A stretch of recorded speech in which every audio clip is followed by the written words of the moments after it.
तो एक बार फिर आप सभी का स्वागत है बेटा आपके अपने YouTube चैनल जिसका नाम है फिजिक्स फाउंडेशन। ज्यादा देर नहीं करते हैं, टॉपिक है बच्चों third law of motion. 9th class 11th class third law of motion मैं बताने जा रहा हूं। ये वीडियो जबरदस्त रहने वाली है कॉन्सेप्ट के बेसिस पे। बहुत जबरदस्त बातें बताऊंगा आपको, बहुत जबरदस्त, मजा आने वाला है। लास्ट में एक चीज देखेंगे कि जो शायद लोगों को लगता है कि ऐसा नहीं होता, बट ऐसा होता है। लास्ट में, वीडियो के लास्ट में एक चीज ऐसी बताने वाला हूँ आपको कि हाँ कुछ अलग चीज आपको नजर आएगी कि हाँ यार सच में हमें लगता तो नहीं था, लेकिन हाँ ऐसा होता है, अरे इसलिए ऐसा होता है, ओहो हो, ऐसे आपके दिमाग में आने वाला है। तो देखते रहिए पूरी वीडियो। स्टार्ट करते हैं topic third law of motion. Third law of motion क्या है? अब तक हमने देखे न्यूटन ने फर्स्ट लॉ दिया, सेकंड लॉ दिया, अब दिया थर्ड लॉ। फर्स्ट लॉ बताता था कि किसी बॉडी पे लगने वाला फोर्स जो है, बॉडी पर फोर्स है, वो ही रीजन होता है वेलोसिटी के चेंज होने का। फर्स्ट लॉ ने हमें बताया था कि फोर्स ही रीजन है किसी बॉडी की वेलोसिटी में चेंज करने का। जो फोर्स की डेफिनेशन बनी है, फोर्स की डेफिनेशन वो फर्स्ट लॉ से बनी है, समझ सकते हैं, क्योंकि फर्स्ट लॉ से पता चला it is the cause of acceleration, यानी कि बॉडी को जो एक्सेलरेट कर सकता है फोर्स है। सेकेंड लॉ ने हमें क्या बताया कि किस पे कितना फोर्स है, फोर्स किस पर डिपेंड कर रहा है। फर्स्ट लॉ ने बताया कि फोर्स की वजह से वेलोसिटी चेंज हो रही है। ध्यान रखना, जब भी आप देखो किसी बॉडी की वेलोसिटी चेंज हो रही है, समझ जाओ कि उस बॉडी पे एक फोर्स लग रहा है। ध्यान रखना इस बात को, जब भी किसी बॉडी की वेलोसिटी चेंज हो रही है, इसका मतलब उस बॉडी पर एक फोर्स लग रहा है। वेलोसिटी चेंज होने के लिए चाहे उसकी डायरेक्शन चेंज हो या उसकी स्पीड चेंज हो, लेकिन इस बात को दिमाग में डालना कि जब भी उसकी वेलोसिटी चेंज होगी तो फोर्स लग रहा है। फोर्स कितना लगता है? F = m में, rate of change of moment. अच्छा, F = m में श्योर नहीं है 100%। ध्यान रखना, वो सिर्फ तभी वैलिड होता है जब बॉडी का मास कांस्टेंट होता है, बॉडी का मास कांस्टेंट होता है। ओके, तो अब बात करते हैं थर्ड लॉ ने क्या बताया। फिर थर्ड लॉ ने बताया इंटरेक्शन, कि अगर आप किसी पे फोर्स लगा रहे तो वो बॉडी भी आप पे फोर्स लगा रही है। और ये कुछ अजीब सा टॉपिक है जो किसी ने सोचा भी नहीं होगी ऐसा हो सकता है, बट ऐसा होता है। आपने देखा होगा कई बार आपकी मम्मी ने, मम्मी जिसकी मारती, मम्मी ने, पापा ने, जो भी है, हमें तो मम्मी से मार पड़ी है। कई बार किसी की मम्मी ने किसी को थप्पड़ मारा प्यार से, अरे मेरे बच्चा, तो आप देखोगे जब उन्होंने आराम से मारा तो आपको भी आराम से लगा और आपकी मम्मी को भी आराम से लगा। और कहीं खींच के मारा होता, ओए होए होए होए होए, बहुत जोर की पड़ता। आप सोचोगे आपको जोर से पड़ा, लेकिन देखो तो मम्मी को भी उतना ही दर्द होगा। आप अगर ताली बजा रहे हो, धीमे धीमे बजा रहे हो, तो आपको हाथ में दर्द नहीं होने वाला। तेज तेज बजाओगे तो दोनों हाथों में दर्द होगा। तो एक्शन रिएक्शन फोर्स हर जगह आप देखेंगे वैलिड होता है, हर जगह लगेगा एक्शन रिएक्शन फोर्स। इसको एक्शन रिएक्शन कहते हैं फोर्स को बेटा। थर्ड लॉ को क्या कहते हैं? एक्शन रिएक्शन लॉ भी कहते हैं। और जो फोर्स लगते हैं उनको बोलते हैं एक्शन रिएक्शन पेयर या action reaction force. Action reaction law क्या कहता है? ये थर्ड लॉ सिंपल सी बात कहता है, ये कहता है to every action there is always कह रहा हूं मैं, there is always equal and opposite reaction. हर एक एक्शन के लिए इक्वल और अपोजिट रिएक्शन होती है। ये आपका थर्ड लॉ का स्टेटमेंट है, खत्म। इक्वल किस चीज में? इक्वल मेरे बच्चों मैग्नीट्यूड में। आपके जो दो फोर्स लगेंगे हमेशा वो अब इक्वल लगेंगे मैग्नीट्यूड वाइज। अगर एक ने लगाया 2 न्यूटन तो दूसरा भी 2 न्यूटन ही लगाएगा। अपोजिट किस चीज में? अपोजिट भाई साहब उनकी होगी डायरेक्शन। तो इस बात को आप ध्यान रखेंगे, डायरेक्शन हमेशा अपोजिट होगी और मैग्नीट्यूड हमेशा इक्वल होगा। किसी भी एक्शन के लिए इक्वल रिएक्शन होता है, लेकिन अपोजिट डायरेक्शन में। सोच के देखो, अगर आपकी मम्मी का ये हाथ है, उन्होंने मारा पड़ाक करके, तो उन्होंने फोर्स लगाया आपकी गर्दन पे नीचे की ओर ऐसे, और आपकी गर्दन ने अल्टीमेटली उनके हाथ को हिट किया होगा ऐसा ऊपर की ओर। सोच के देखो, जितना ये उतना ही ये, इक्वल और अपोजिट भी आ गया। देखो डायरेक्शन चेंज हो गई है ना, अपोजिट हो गई बिल्कुल डायरेक्शन। ओके, ऐसे ही आप लोगों ने बहुत एग्जांपल अपने आसपास देखे होंगे। लेकिन एक बात समझे, आप किसको एक्शन कहोगे, किस फोर्स को रिएक्शन कहोगे, ये हमको नहीं मालूम। क्यों नहीं मालूम? इसके पीछे मैं भी आपको बताने वाला हूं, उसके रीजन बताने वाला हूं। उससे पहले ऐसा समझ लीजिए, मान लीजिए कोई दो बॉडी है, एक बॉडी ये है नंबर 1, एक बॉडी ये है नंबर 2, दोनों टकराई। जैसे आपने देखा दो बॉल होती हैं, बॉल टकराई, टकराने पे क्या होगा, ऐसे आएगी पुटुम टकरा के वापस जाएगी, दूसरी बॉडी उधर जाएगी और पहली बॉडी इधर जाएगी। इसका मतलब सोच के देखो, अगर दोनों टकराई, पहली बॉडी ने फोर्स का लगाया दूसरी बॉडी पे, उधर को, force on second body due to first, vector होता है फोर्स, तो वेक्टर लगा दिया। दूसरी बॉडी कहां लगाएगी, पहली पे फोर्स, इधर को लगाएगी, force on first body due to second, force on first body due to second. अब एक चीज देखें ध्यान से, ये फोर्स लगा है सेकंड बॉडी पे, किसने लगाया, पहली बॉडी ने। तो देखो दूसरी बॉडी पहले आ कहां को रही थी, इधर को, कहां को जाने लगी, उधर को, जहां को, क्योंकि उसमें फोर्स लग गया। याद रखेंगे आप, वेलोसिटी में जो चेंज हुआ फोर्स की डायरेक्शन में हुआ, सेम यहां पर देखेंगे। अब इन फोर्सेस को मैं लिखूं कैसे मैथमेटिकल फॉर्म में, तो आप लोग इसे ऐसे लिखेंगे मेरे बच्चों, देखो F12 इक्वल है ना, इक्वल है, तो इक्वल F21 के, लेकिन साथ में अपोजिट डायरेक्शन है, तो डायरेक्शन दिखाने के लिए मैंने लगाया माइनस। ये है आपकी थर्ड लॉ की मैथमेटिकल इक्वेशन। अगर आप इतना लिख देंगे हम समझ जाएंगे कि ये थर्ड लॉ है, इतना भी लिख दोगे हम समझ जाएंगे कि ये क्या है मेरे बच्चों, थर्ड लॉ है। और इन दोनों फोर्सेस से जो एक पेयर बना, जोड़ा जो बना, इनके जोड़े को बोलते हैं एक्शन रिएक्शन पेयर। कौन सा pair, action reaction pair, pair मतलब जोड़ा, एक्शन रिएक्शन पेयर। यहां तक बात आपको क्लियर होगी, मैं नहीं समझता कोई दिक्कत आने वाली है, वो सिंपल सी बातें हैं। To every action there is equal and opposite direction, हमेशा होता है, ऑलवेज, ध्यान रखेंगे। मैग्नीट्यूड इक्वल होगा, डायरेक्शन अपोजिट होगी, इस बात को दिमाग में ठूस लेंगे। ये आपकी मैथमेटिकल फॉर्म है थर्ड लॉ की। ओके, अब कुछ बात है कि थर्ड लॉ कब होगा, कब वैलिड होगा, हम थर्ड लॉ कब कहेंगे कि हाँ थर्ड लॉ है, अब नहीं है, वो चीज देखने वाले हैं हम किसको एक्शन बोले, किसको रिएक्शन बोले, हमको नहीं पता किसको एक्शन बोले, किसको रिएक्शन, लेकिन इसके लिए क्या लॉ है क्या नहीं है, हम वो चीज देखने वाले हैं। सबसे पहले देखें बेटा, थर्ड लॉ जो होता है, यानी कि एक्शन रिएक्शन जो पेयर बनता है, उसके लिए कंडीशन क्या है। नंबर 1 कंडीशन, ये दोनों ही फोर्स मेरे बच्चों इक्वल होते हैं मैग्नीट्यूड में, ये तो मैंने आपको बता ही दिया, equal in magnitude. Okay, no doubt. दूसरा मैं पूछूं, बताऊं आपको, ओपोजिट होते हैं डायरेक्शन में, ये भी आपको बता दिया, ओपोजिट इन डायरेक्शन, इसमें कोई प्रॉब्लम नहीं है मेरे हिसाब से आपको। तीसरी बात मैं आपको बताऊं बेटा, इसे डायरेक्शन को थोड़ी राइटिंग माशाल्लाह है मेरी, माशाल्लाह। अपोजिट इन डायरेक्शन, डायरेक्शन में दोनों ही फोर्स अपोजिट होते हैं। ओके, तीसरी मैं आपको बात बताऊं, सोच के देखें आप। अब बताओ कौन सा पहले हुआ, एक्शन पहले कि रिएक्शन पहले, एक्शन पहले कि रिएक्शन पहले। सर सीधी सी बात है सर, एक्शन हुआ होगा उसके बाद रिएक्शन, क्या मेरी बुद्धि तेज है, नहीं। सोच के देख, ऐसे जब मैंने ताली बजाई, क्लैपिंग की, इस हाथ ने फोर्स लगाया इस वाले हाथ पर नीचे की ओर, और इस वाले हाथ ने ऊपर की ओर लगाया इस पे। देखो किसने पहले लगाया, इस वाले हाथ ने इस पे पहले फोर्स लगाया कि इस वाले हाथ ने पहले लगाया। आप सोच के देखो, इस वाले हाथ ने पहले फोर्स लगाया कि इस वाले हाथ ने पहले फोर्स लगाया। तो आप देखोगे अरे पता ही नहीं लग रहा सर किसने लगाया पहले। इसका मतलब एक साथ लगते हैं फोर्स। कैसे लगते हैं ये, एक साथ। एक साथ का मतलब होता है मेरे बच्चों साइमल्टेनियसली, साइमल्टेनियसली, इसका मतलब एक साथ लग रहे हैं ये।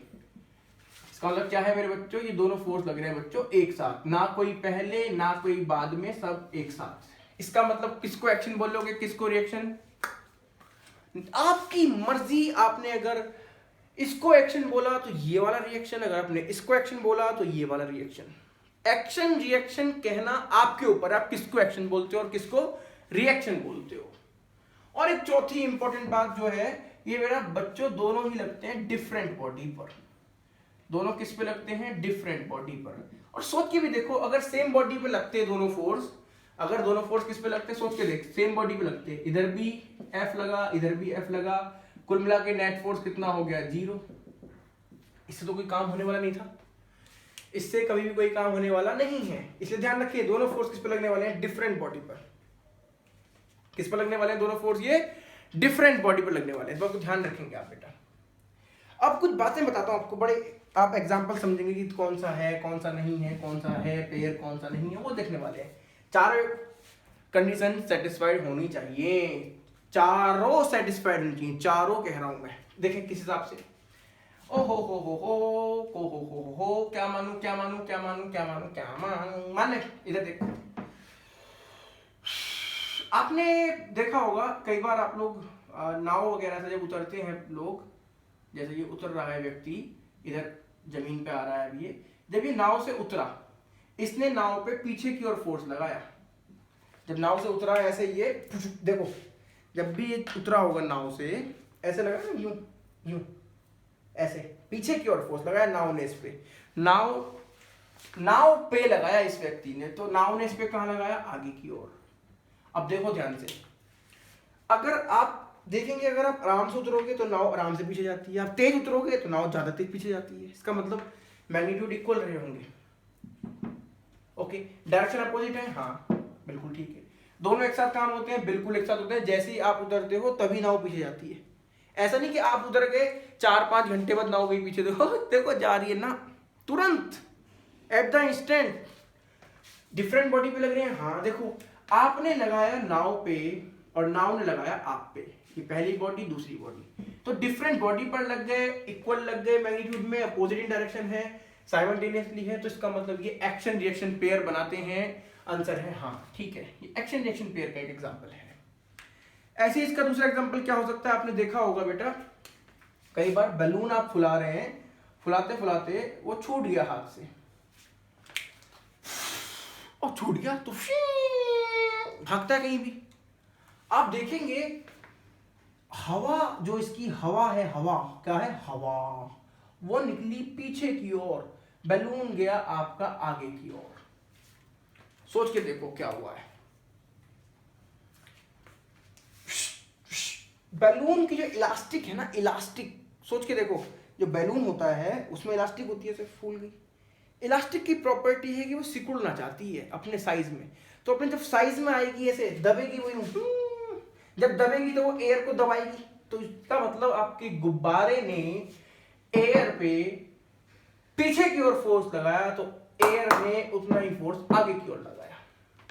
आप इस एक्टिविटी को करके देख सकते हैं अपने घर में, एक और से दूसरी ओर धागा बांधने बिल्कुल फिक्स करके, उसमें क्या लगा दें, स्ट्रॉ फंसा दें, स्ट्रॉ समझते हो स्ट्रॉ, उसमें गुब्बारा चिपका दें टेप के साथ, गुब्बारे में हवा भरें छोड़े, तो देखेंगे हवा यहां निकलेगी, गुब्बारा यहां चल जाएगा। देखेंगे आप इस चीज को, होता है, ये रीजन है इसका। और क्या है ऐसे ही आप, अच्छा इसमें देखो देखो देखो देखो देखो, एक साथ लगे, हाँ जैसे ही छोड़ोगे तभी भागेगा साइमल्टेनियसली। डिफरेंट बॉडी पे, हाँ गुब्बारे ने हवा पे लगाया, हवा ने गुब्बारे पे लगाया, डिफरेंट बॉडी आ गई। अपोजिट लग रहे हैं, बिल्कुल इक्वल लग रहे हैं, हाँ एक्शन रिएक्शन पेयर है, बिल्कुल ठीक है। एनी एक्शन रिएक्शन पेयर आपके बनने वाले हैं। अब मैं आपको एक एग्जांपल देने वाला हूं, जैसे आप समझे मेरी बात को। एक टेबल है, कौन है, एक टेबल, ये एक टेबल रखी है, इस पर किसी ने एक कोई बॉक्स रखा हुआ है, बॉक्स। अब देखें आप, बॉक्स पर एक फोर्स लग रहा है, कौन सा वाला, कांटेक्ट में आ गए, नॉर्मल फोर्स 90 डिग्री पे लगता है, याद है, हाँ। अगर बॉक्स पे नॉर्मल फोर्स ऊपर को लग रहा है तो ये ऊपर क्यों नहीं जा रहा, रुका हुआ क्यों है? आप कहोगे सर इस पे वेट भी तो लग रहा होगा, बिल्कुल सही बात है। कहां को लग रहा है वेट, नीचे को लग रहा है वेट, ठीक है। अब मैं पूछता हूं, अब देखो बताओ, ब्लॉक यानी बॉक्स जो है ना तो वो ऊपर गया ना वो नीचे गया, इसका मतलब ये दोनों फोर्स बराबर होंगे, हाँ। दोनों इक्वल हैं, हाँ हो गए। अपोजिट है, हाँ। डिफरेंट बॉडी पर है क्या, मैंने बताया था पहले, डिफरेंट बॉडी, अगर एक ही बॉडी पर है तो नेट फोर्स 0 तक तो नहीं जा रही ब्लॉक ऊपर, ये डिफरेंट बॉडी पर नहीं है। ध्यान रखेंगे आप इस बात का, दोनों क्या है, डिफरेंट बॉडी पर नहीं लग रहे फोर्स, ये बात का ध्यान रखें आप, ये दोनों ही फोर्स डिफरेंट बॉडी पर नहीं लग रहे, इसलिए ये वैलिड नहीं है। और एक और मैं आपको रीजन बताता हूं बच्चों, ध्यान रखना, ये जो है वेट होता है एक नॉन कॉन्टैक्ट फोर्स। वेट क्या होता है, एक नॉन कॉन्टैक्ट फोर्स। नॉर्मल होता है एक कॉन्टैक्ट फोर्स। दोनों फोर्सेस की नेचर भी अलग है। हालांकि यहाँ तो डिफरेंट बॉडी पर भी लग रहे हैं, सेम बॉडी पर लग रहे हैं, डिफरेंट लगनी चाहिए। और साथ में पांचवी कंडीशन है जो बड़ी इंपॉर्टेंट है बच्चों, बहुत इंपॉर्टेंट, दोनों फोर्स का नेचर कैसा होना चाहिए, सेम नेचर। मैंने इसीलिए आपको स्टार्टिंग में, चलो सीधी पढ़ेंगे, मैंने इसीलिए बेटा आपको स्टार्टिंग में क्या कराया था, मैंने आपको टाइप्स ऑफ फोर्स बताए थे, इसीलिए मैंने बताए थे आपको बच्चों टाइप्स ऑफ फोर्स। ये दोनों का नेचर सेम नहीं है। आप देखेंगे मैग्नेट, जब आप दो मैग्नेट को रखते हैं तो दोनों मैग्नेट एक दूसरे पे फोर्स लगाती हैं, इक्वल अपोजिट सब कुछ बातें हैं, और साथ में देखो दोनों का नेचर भी सेम है। दोनों ही फोर्स वो नॉन कॉन्टैक्ट होते हैं, नॉन कॉन्टैक्ट। एक अर्थ किसी बॉडी को खींच रही है, अर्थ किसी बॉडी को खींच रही है, दोनों फोर्स नॉन कॉन्टैक्ट है, इक्वल है, अपोजिट है, सब कुछ है, डिफरेंट बॉडी पर एक साथ, तो सब कुछ। इसका मतलब पांचवी कंडीशन भी बड़ी इंपॉर्टेंट है भाई साहब। ये आपको बहुत आसानी से बुक्स में नहीं मिलेगी, इसको आप पढ़ लेंगे, समझ लेंगे। नेचर सेम होना चाहिए बच्चों, नेचर सेम होना चाहिए, मैं बार बार कह रहा हूं। एक दो मैं बड़ी इंपॉर्टेंट बात बताता हूं आप लोगों को। अब इतना आपके समझ में आ गया कि एक्शन रिएक्शन पेयर कब होगा, पांच कंडीशन, इक्वल मैग्नीट्यूड होना चाहिए, अपोजिट डायरेक्शन होनी चाहिए, एक साथ लगने चाहिए, और डिफरेंट बॉडी पर लगनी चाहिए। साथ ही साथ दोनों ही फोर्स का नेचर सेम होना चाहिए। अगर एक नॉन कॉन्टैक्ट है तो दूसरा भी नॉन कॉन्टैक्ट ही होना चाहिए। अब एक बात मैं पूछूं आपसे, हाँ जी हाँ जी हाँ, ये मान ले तेरी अर्थ है, ये मान ले छोटी सी बॉडी है, बॉडी है, बॉडी है, बॉडी। अब देखिए क्या होने वाला है, बॉडी नीचे को आएगी, अर्थ ऊपर को जाएगी, ना ना ना ना ना, अर्थ ऊपर नहीं जाती लेकिन बॉडी नीचे आती है। अब देखने वाले बहुत ध्यान से इस बात को समझें। सबसे पहली बात, क्या ये दोनों ही फोर्स एक्शन रिएक्शन पेयर बनाते हैं? हाँ, समझना मेरी बात को। ये इस पे लगा रही है, ये बॉडी इस पे लगा रही है ऊपर को, अर्थ इस पे लगा रही है नीचे को, equal opposite different body simultaneously, same nature. Okay, तो भैया फिर बॉडी क्यों गिरी इसकी तरफ? देखेंगे आप, बॉडी चलती है, कभी आपने अर्थ चलती हुई देखी है ऊपर को? ना, बॉडी क्यों चलती है? तो एक बड़ी इंपॉर्टेंट बात आपको बताऊं, ऑल्दो जो फोर्स हैं, एक्शन रिएक्शन जो पेयर हैं, एक्शन रिएक्शन जो फोर्स हैं वो इक्वल हैं, action reaction forces are equal, लेकिन बट दोनों बॉडी का एक्सेलरेशन इक्वल होगा नहीं कह सकते, but acceleration need not to be true, need not to be equal. जरूरी नहीं है ये इक्वल हो। कौन भला? एक्सेलरेशन। क्यों? सोच के देखो, दोनों पे फोर्स इक्वल लग रहा है। ऐसा मान ले ये वाली जो अर्थ है, ऐसा मान ले, अर्थ नहीं, बड़ी कोई दूसरी बॉडी मान ले इस बॉडी का जो मास है वो है 1000 kg, और इस बॉडी का जो मास है मान लू मैं है 1 kg। कितना है? 1 kg। हो सकता है मास इस बॉडी का 1000 kg, उस बॉडी का 1 kg। ओके, दोनों पे बात कितना फोर्स लग रहा है? बराबर फोर्स लग रहा है। मैंने मान लिया दोनों जो ये एक दूसरे पर फोर्स लगा रही हैं, फोर्स की वैल्यू मान ली मैंने 100 न्यूटन। कितनी मान ली रे? 100 न्यूटन। तुम्हारी मर्जी, कुछ और मान लो, ठीक है। चलिए बॉडी का मास क्या मान ले? चलिए मान ले 2 किलोग्राम की, और ले मजे ले, ठीक है। अब देखें आप ध्यान से, दोनों पे फोर्स कैसा लग रहा है? सेम लग रहा है। इस पर भी 100 न्यूटन लग रहा है, इस पर भी 100। फोर्स तो इक्वल है। हाँ, देखते हैं क्या इनका एक्सीलरेशन इक्वल आने वाला है। लगाइए जरा यहाँ पे equation, F is equal to m a. F कितना है रे? 100। M कितना है रे? 2। A कितना है? निकालना है। तो A कितना आ गया? 50। 2 डिवाइड में गया ना, 50 क्या? Meter per second square. No problem. छोटी बॉडी का आ गया एक्सेलरेशन। अगर मैं निकालूं बड़ी बॉडी का, देखें फिर से इस पे लगाओ जरा equation, F is equal to m a. F कितना रे? 100। F 100 है, ये नहीं है। M कितना रे? 1000 इंटू A।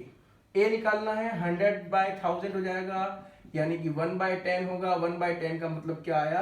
आपका एक्सेलरेशन आ गया 0.1 मीटर पर सेकेंड स्क्वायर। आप देखने वाले हैं पहली बॉडी दूसरी बॉडी, आप देखेंगे भले ही दोनों पे फोर्स बराबर था, लेकिन एक्सेलरेशन देखो, इसका तो बिल्कुल ना के बराबर आया, इसका बहुत ज्यादा एक्सेलरेशन आया। इसीलिए आपको ये जो हल्की बॉडी है चलती हुई दिखती है, भारी बॉडी चलती हुई नहीं दिखती। ये एक बड़ा ही फेमस क्वेश्चन है आपका, ग्रेविटेशन में आता है कि एक मास है या अर्थ है उसकी तरफ से गिरा, हालांकि वो एक्शन रिएक्शन थे, दोनों इक्वल फोर्स लगा रहे होंगे, लेकिन जब हम देखते हैं हमको एप्पल चलता हुआ दिखता है जबकि बॉडी चलती हुई नहीं दिखती, यानी कि जो अर्थ है वो चलती हुई नहीं दिखती। क्यों नहीं दिखती? क्योंकि अर्थ का मास बहुत ज्यादा होता है बच्चों, इतना नहीं होता।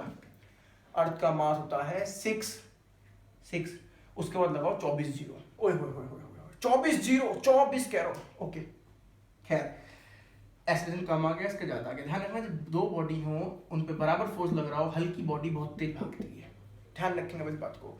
तो एक्सेलरेशन इक्वल होगा जरूरी नहीं है। अगर दोनों बॉडी का मास सेम होता, मान ली ये भी 2 किलोग्राम की होती, ये भी 2 किलोग्राम की होती, इसका 50 आया तो देखते इसका भी 50 आएगा, तो मास इक्वल होने पर ही हो सकता है, एक्सेलरेशन इक्वल हर जगह इक्वल नहीं होगा, ध्यान रखेंगे इस बात का। ये था मेरा बच्चों कॉन्सेप्ट जो मैं आपसे कहना चाह रहा था। एग्जाम्पल क्या होते हैं, दुनिया भर के एग्जाम्पल आप देख लो। गोली चला, झटका लगा पीछे को, जितना झटका आगे को गया उतना ही पीछे को गया।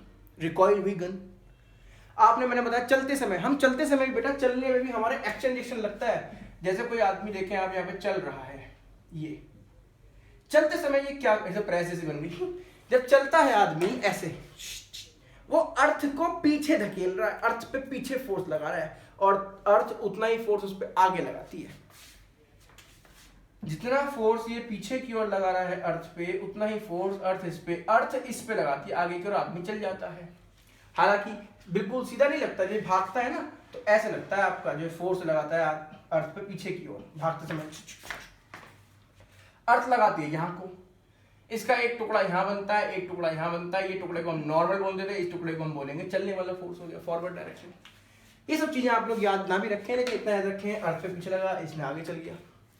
तो ये मेरी बच्चों वीडियो थी, उम्मीद करता हूँ आपको पसंद आएगी। अगर पसंद आई बहुत बहुत धन्यवाद।